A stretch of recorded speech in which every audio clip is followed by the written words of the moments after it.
Cascade Hoops Talk, Billy D. Join us on Twitter, Cascade Hoop Talk. Hey, I'm really thrilled today. We have Tanner Rubio from Indiana Wesleyan University. Tanner played 3 successful seasons at NC2A Division I Jacksonville University. He transferred to Indiana Wesleyan for his senior season. He's a key member of that Indiana Wesleyan team. Tanner scored more than 10 points a game, dished out 132 assists, and he shot almost 40% from behind the arc. Welcome, Tanner. I'm really glad you came on the show. Hey, thanks for having me, man. I'm just thankful to be here. So, Tanner, you grew up in Florida. You had a successful high school career. I understand you started all 4 years. Talk about your high school experience. Well, my high school experience was just a lot of fun. I mean, that's where I kind of fell in love with the game. Heading into high school, I think I didn't really start to hit my peak until around my junior year. It's kind of when I started to say I could actually play at the next level and understand that I could keep playing this and hopefully get a free education out of it. So at what point did you decide you wanted to play college basketball?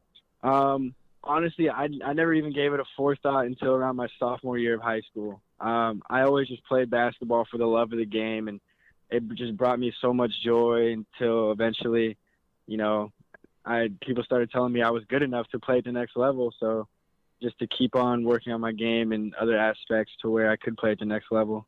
So you scored, you and I talked about this just for a moment, but you scored reached the 1,000-point level as a junior. Is that right? So you obviously had a good career. Yeah. So my first 3 years at International Community School, we called it ICS. I reached 1,000 points. I think I don't remember the exact number, but I remember my junior year I was averaging 25 points a game, which was, I want to say, 4th, 5th in the state in scoring. And then I transferred over my senior year to Masters Academy to play over for Coach Reggie Cohn, who was just absolutely phenomenal. I mean, the second I got there, he was just like a big brother to me, and he saw the utmost potential in me to go ahead and play at the Division I level, and he helped me get recruited, and it was just me and him still have a great relationship to this day, and I will always speak nothing but good things about that guy. Well, that sounds like a great experience. I saw a quote from Coach Cohn. He said that you were flying under the radar a little bit, and you didn't get a ton of offers, but D1 Jacksonville University came knocking at the door. They're a member of the ASUN conference. So talk about your decision to go to Jacksonville University. Yeah. So my senior year, I mean, Reggie told me this himself. He said if I had another year with him, I probably would have gotten a little bit more exposure because, I played in my senior year. I played in the Ilani Classic along with Brian Bowen was at that. Marvin Bagley was at that tournament. Frank Jackson, he was at that tournament as well. And that was the first time I ever got legitimate exposure to play at the next level. And then just throughout my senior year, a lot of Division I schools actually came to watch me play. It just wasn't like they just were kind of scared to take a chance on me because I was so under recruited. I think that's kind of why me and Kyle bonded well, was just because we felt like we were both under recruited out of high school. And then it got to a point to where eventually assistant coach Scott Wagers, who is now over at University of South Florida, he was at JU my freshman year, and him and Coach Tony Jasic called me up one day, took a chance on me, and I actually committed the next day without going on an official visit. I was too ecstatic. Tanner, tell me if I'm wrong, but I thought I read that in that, I'm going to say it wrong, a Bonnie Classic, that you mentioned all this. I thought you were on the all-tournament team? I was, yes. The Ilani Classic. Ilani, okay. IOLANI, yeah, over in Hawaii. I did make the all-tournament team. Well, that must have been quite an honor with all the participants that you noted. So yeah. you ended up, you go over to Jacksonville University, and you had a phenomenal freshman year, and you played as a true freshman. You led the team in three-point shooting percentage. You shot almost 50% from three. You made 64 three-pointers.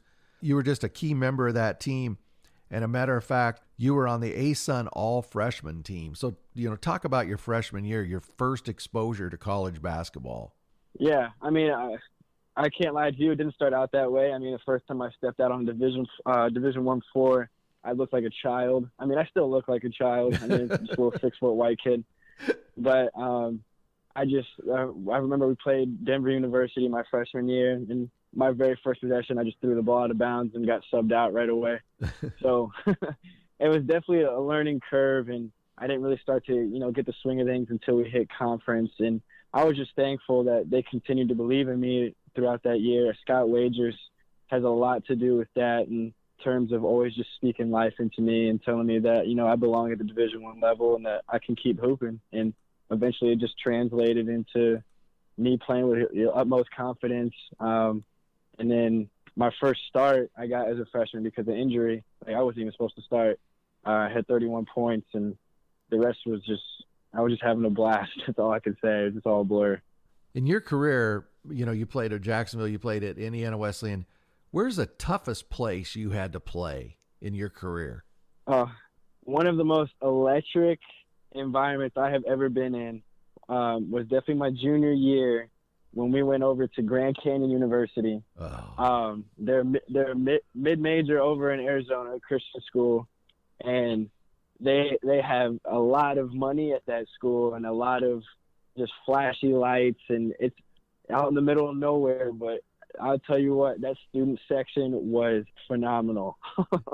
It's like that whole environment, that whole arena is just a nonstop party, and it was amazing to be in that environment. And like I could say that was just the most exciting game like I ever got to play in, especially in college. I mean, a bunch of the other schools like NC State, Michigan, Georgetown, I think when they played us it was over Christmas break, so I never got to see those in their full potential. Same with Assembly Hall over in Indiana. Just no student sections. So I could say as far as like an environment that was relatively hostile, GCU is definitely up there. Was Dan Marley coaching there when you played him? I think so. Yeah. Was it last year? Last year he should have been there. Yeah. Did they thump you?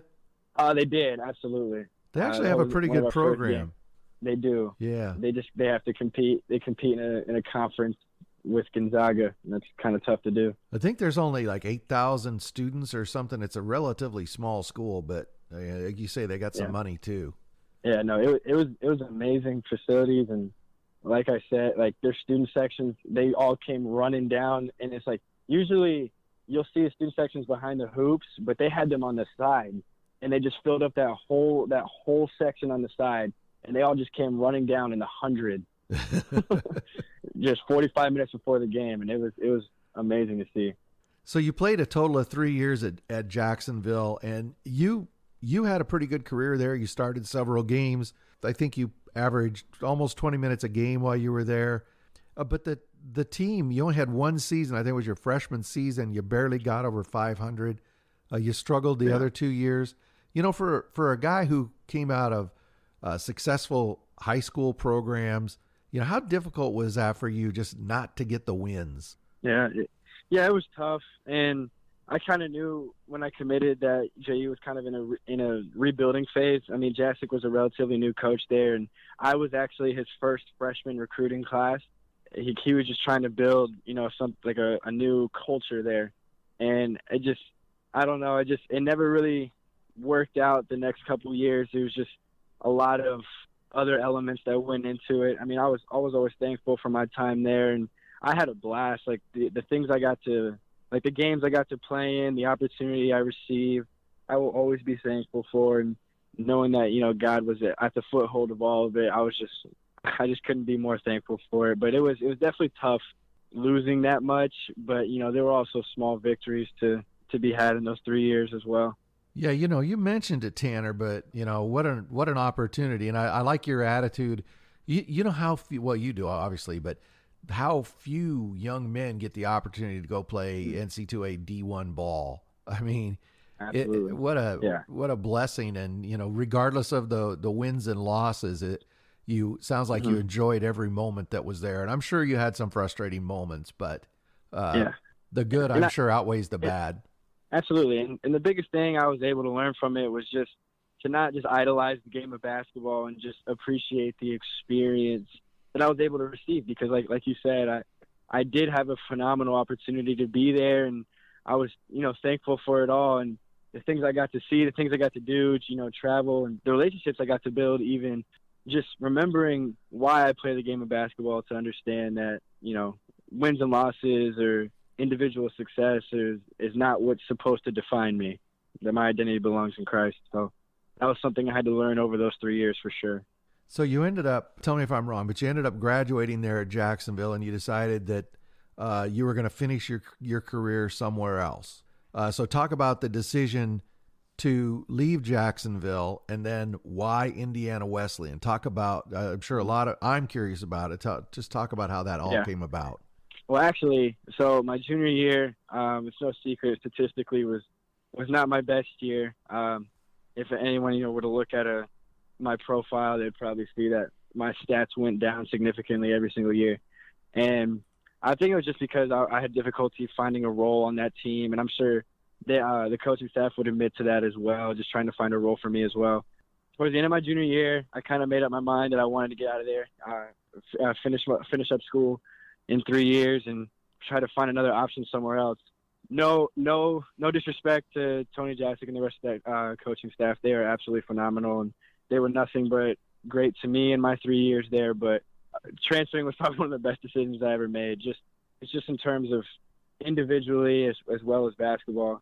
And funny thing was, so an assistant coach at Jacksonville, Dan Beret, he came up to me and he said, "Hey, I know you're transferring. I have a school for you in Indiana." And me, I'm from Orlando, Florida. I went to school in Florida. I wanted nothing to do with that. I said, I'm not going to an NAIA school in the middle of Indiana. That just has no appeal to me. He said, "Trust me, I feel like it'd be a good fit there. Just at least give him a call." So later that night, I got a call from Coach Clark, and goodness gracious, we talked on the phone for about an hour and a half to 2 hours, and 90% of the phone call wasn't even about basketball. He literally he heard my story. He heard how I got there, where I was spiritually. And he said, "Just come up for a visit. We would love to have you. If you don't want to come here, that's fine. We just want you here on campus." And we were able to schedule a visit with me and actually my best friend, who now plays at Rollins College. We were supposed to transfer there together. He ended up going somewhere else, but I stayed. And the second I stepped foot on the campus, I just had so much peace about it. The fact that I just know God wants me there, and I know something about this school was just different. You felt it's quite a family atmosphere there, isn't it? Did you feel that right away when you got there? Yeah, on my visit, the players they were already I went on my visit. I met Kyle, I met Seth, Luke Stevens, all those guys. You probably don't know a lot of those guys, but they were just nothing. They treated me nothing but like family. And I was on my visit, and they were complete, total strangers. Coach Tonagel, Coach Osborne. Coach Osborne is actually probably one of the main reasons I committed, was because me and him had a heart-to-heart conversation in the locker room when everybody left, and he basically just poured his heart out to me, and I poured my heart out to him, and I was like, I need to be here. So that whole coaching staff was just nothing but great.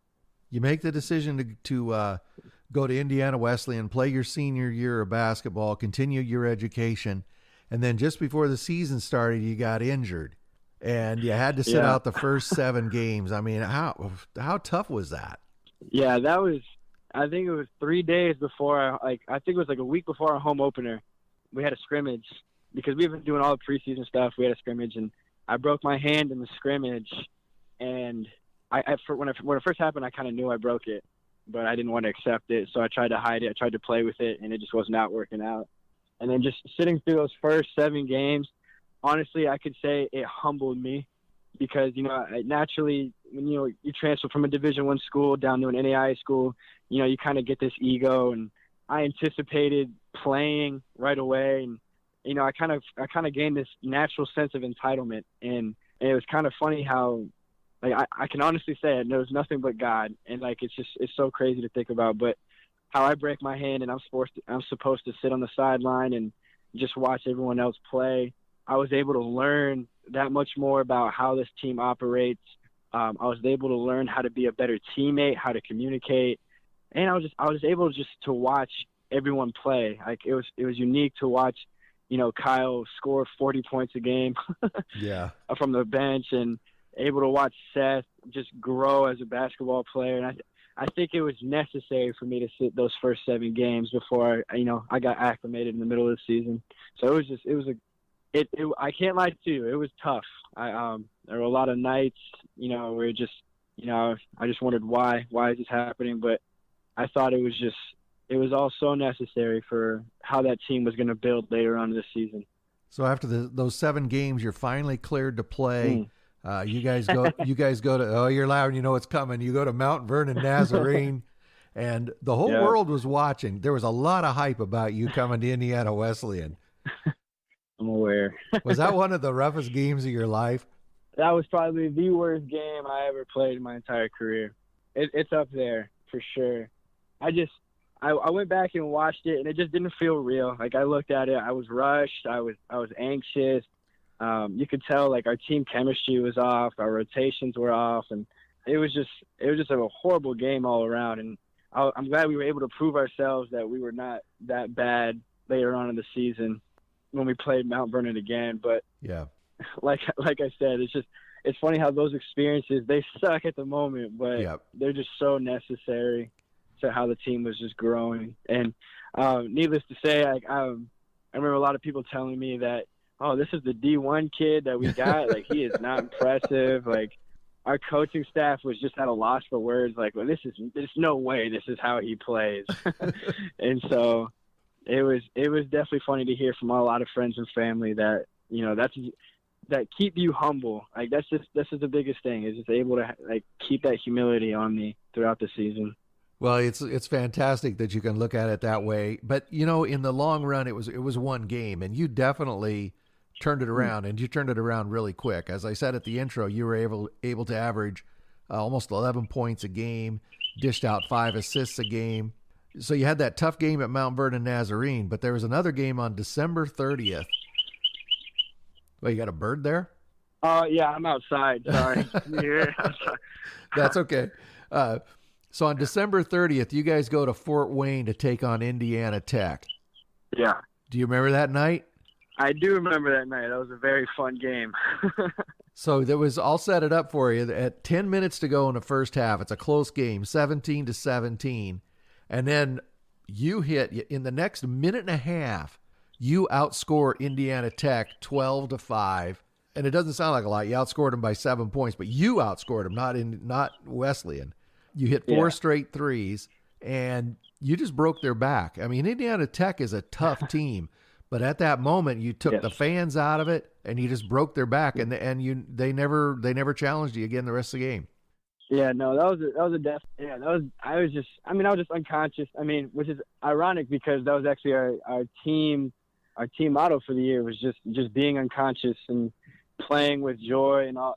And just finding fun in it, and that's exactly what just happened. I stopped thinking, and, you know, all the games before that, I was just very in my head and understanding that, you know, I couldn't find my role, and that was probably the game that, you know, I was able to find my role, and my teammates were nothing but great, just kept feeding me the ball, and, you know, having faith in me to keep shooting. Because, you know, typically, you know, when you see a guy miss 5 in a row or go 0 for 9, you're never going to give him the ball again. But that was just so special about this team, is that they knew that I could shoot, and they had confidence in me, and that just domino affected into having confidence in myself, and ended up going 5 for 6 that game, 5 for 7. So that was definitely a lot of fun for sure. I know from watching the game, obviously the 4 threes and, you know, your scoring was phenomenal, but what I enjoyed about it was your joy. Because it was obvious how, I mean, I'm sure it wasn't fun for Tel Albert and his team, but the joy you had, and it was just obvious you were really enjoying playing basketball that day, and that was fun to watch. Yeah, and all I can say is thank you to Coach Clark, Tonigal, Osborne, and Welty for that. Just that coaching staff basically saved my life from a basketball standpoint. Part of the reason I transferred from JU was I just lost my joy in the game, and making that transition, transferring, I was going to quit basketball altogether. I was I don't want to do this anymore. Yeah, this is terrible. I want because no other schools offered me other than IWU, ironically, when I transferred. Mm-hmm. So I was like, I want no part of this. I'm done. I'm just going to go work and just be a regular person. And they took a chance on me, and they said, look, we know what happened at your old school. We know, you know, you kind of lost a love for the game, and we just want you to find it again. And throughout the whole season, they just continued to speak life into me through prayer and just fellowship, and my teammates did a good job of that too. And I was able to find the most joy I've ever had playing basketball in my life at Indiana Wesleyan. I'm just so thankful for that. Tanner, another thing that people are going to be curious about, you played at both NAI and NC2A Division I. Talk about the differences in the two levels, and were you surprised by was NAI ball worse or better than you thought it would be? It was a lot better than I thought it would be. Definitely individual players surprised me. One of them, that was Paul Meredith. I have a lot of respect for him. He's a very gifted player. And I just drew a blank. Who's the point guard at Bethel College? Yeah, Travion Cruz. Cruz. Oh my gosh, special. And I advocate for a lot of guys that I played against this past year, and just they could play at the Division I level. But it's just, to me, basketball is basketball. And what I've learned over these next 4 years, and I would love to plan on telling high school kids in the future, is there is no real gap between Division I, NAIA, Division II. Like, the gap would probably just be athleticism and size. I mean, obviously, I played against Big Ten schools, and they're just big, athletic, and they have skill, so they're able to play at that level. But the skill level at the NAIA level is just as good. And I would say, like, it did surprise me a lot how good some of these teams were, and especially at our school. I mean, watching Kyle Mangus play, goodness gracious, that kid is gifted. And him winning that award speaks for itself, just how gifted he is and how high level of a player he is as well. So, and we have guys in our team that had Division I offers out of high school, and they chose to go there instead. So that speaks a lot for itself. Well, speaking about great teams, let's talk about Indiana Wesleyan this year. In the last 21 games, you went 20-1 in the Crossroads League tournament. You stormed through there. Your average win margin was 30 points, more than 30 points. How good was Indiana Wesleyan this year? Well, I think the biggest thing that we learned about ourselves was that a lot of good teams have a tendency to be cocky, and I think a lot of people gave us a wrong rap about us. We were just confident. We were just confident, not in ourselves, but in the guy next to us, 1 through 14. And I think and it's amazing to me. Like, I would, in my head, we would beat Division I schools, like, handily. And I just thought we were so gifted. Noah Smith is one of the best defenders. Actually, he is the best defender I have ever seen in my life. I mean, he was locking down All-Americans. Kyle Mangus can score with the best of them. Seth Maxwell is just dominant down low. Kanan Coffey. I mean, I could go down a list of all these guys, but what people kind of missed the boat on us was our bench. Yeah. Spencer Piercefield, Tim Adetukasi, Isaiah Payton. And like I said, I could go down the list for days, but those guys coming off the bench were a big reason why we were so successful, because we didn't miss a beat. And, like, typically a lot of these good teams have a good starting five, but they could not go as deep as us. And there were guys on our team that didn't get playing time that could start on any other team in the country for NAIA. So it's just to put it in perspective, they were just a really talented team, and I was just thankful to be a part of it. A couple things. Depth at the NAIA level is really important, because you don't get those every 4-minute timeouts. So the game happens a lot quicker. So I found that at the NAIA, depth is a lot more important. Talk about, Noah Smith is a freshman. I know you know that, but phenomenal. Talk about the upside with him and Seth Maxwell. He's a sophomore. Talk about the upside of those two. Oh, there's a lot of upside. Noah actually came in.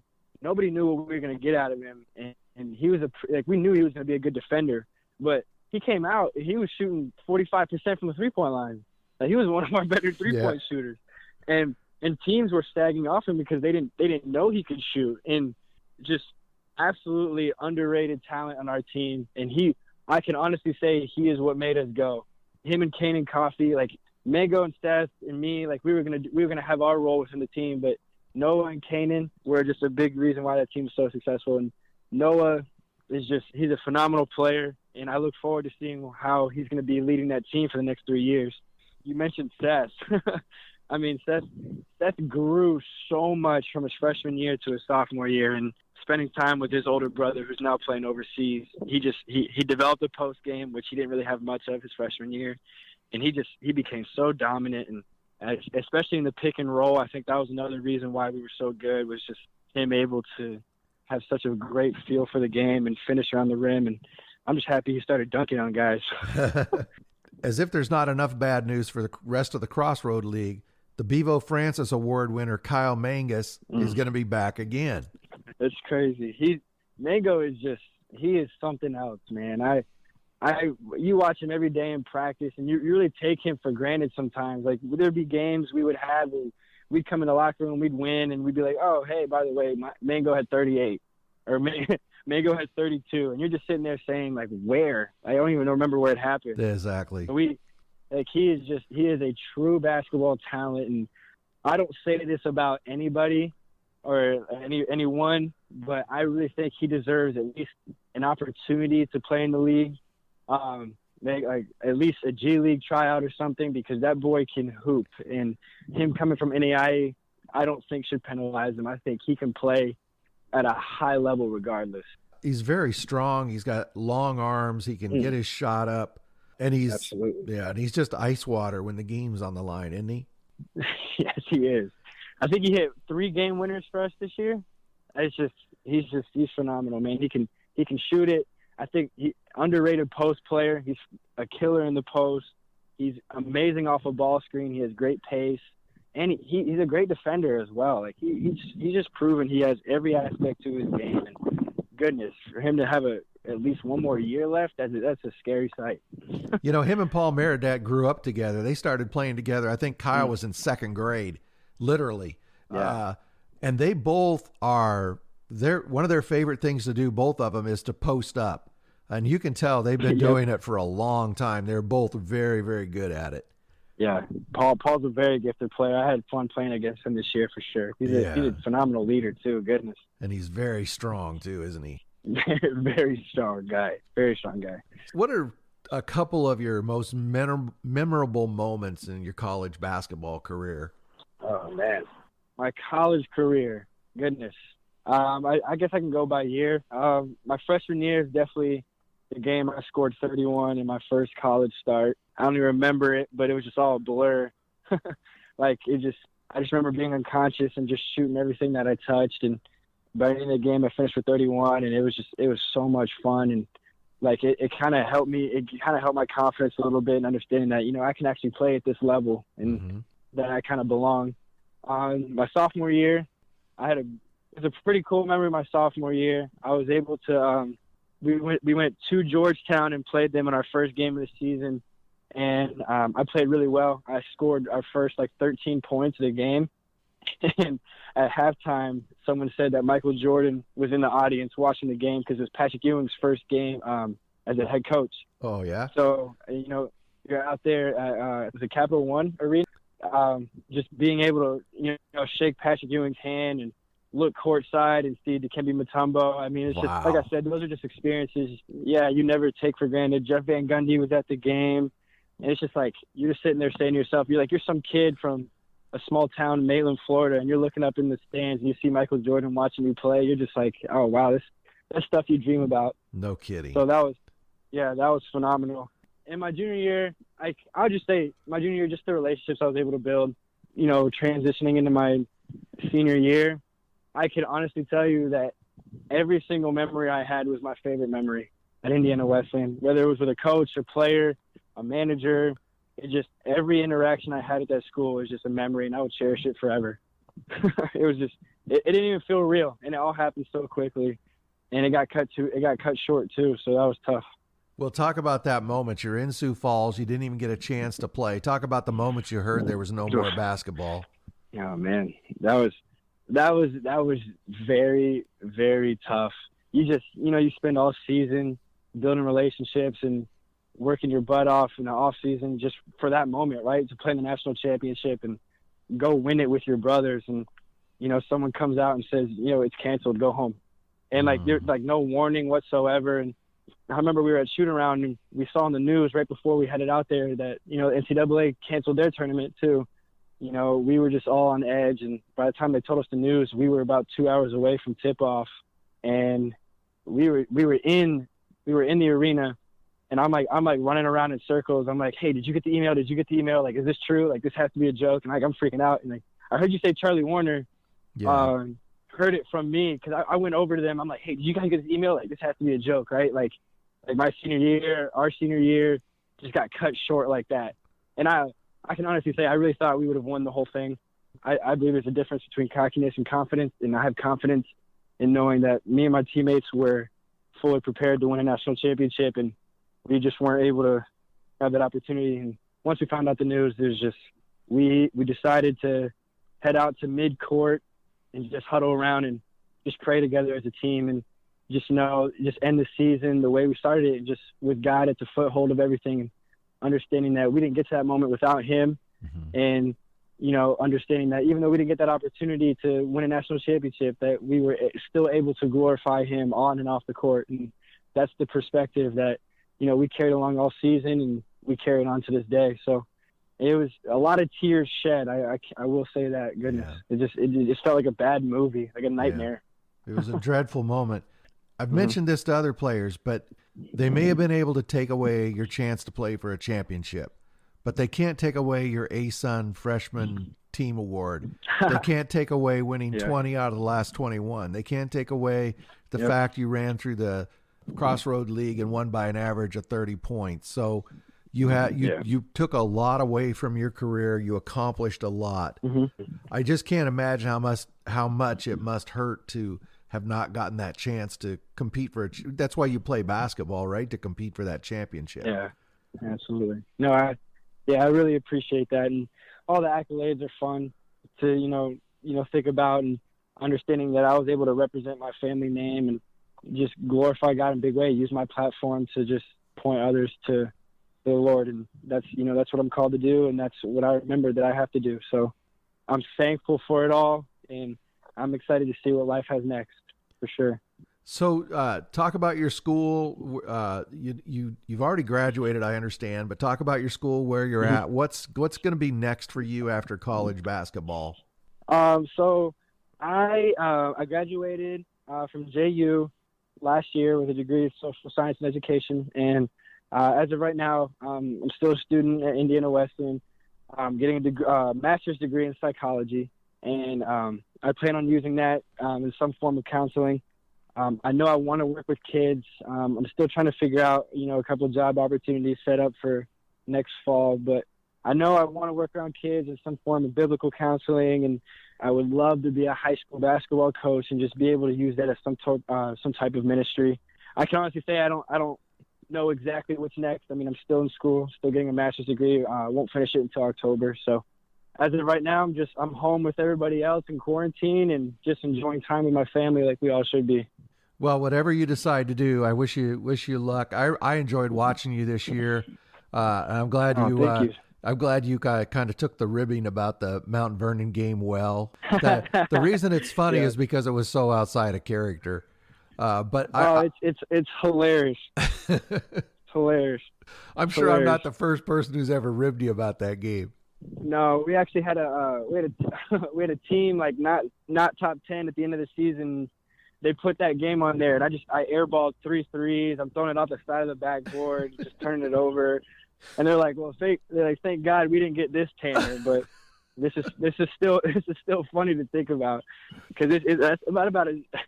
They talked about it all the time too. They just like, hey, look at Tanner and all his growth. Like, he had about as bad as first game here as anyone could have. But look at him now. Yeah, Tanner, it's a blessing. Tanner, whatever you do, you'll do very well at it. Thank you. And thanks again for your time in the NAI. I think you brought a lot to the NAI, and I enjoyed watching you. And I just want to thank you so much for being on the show. I really enjoyed getting a chance to meet you and hear your story. Man, I appreciate you having me, man. I'm a big fan of the show. My dad is too. So I love the fact that I was able to come on here and just be an advocate for the NAIA. Well, I try to ask everybody this, but once the Crossroad League gets going again, maybe you'll come back on and we can talk some Crossroads basketball. Let's do it. I'm in there. You got my phone number. All right. Thank you very much, Tanner. Thank you, Billy. Have a good one.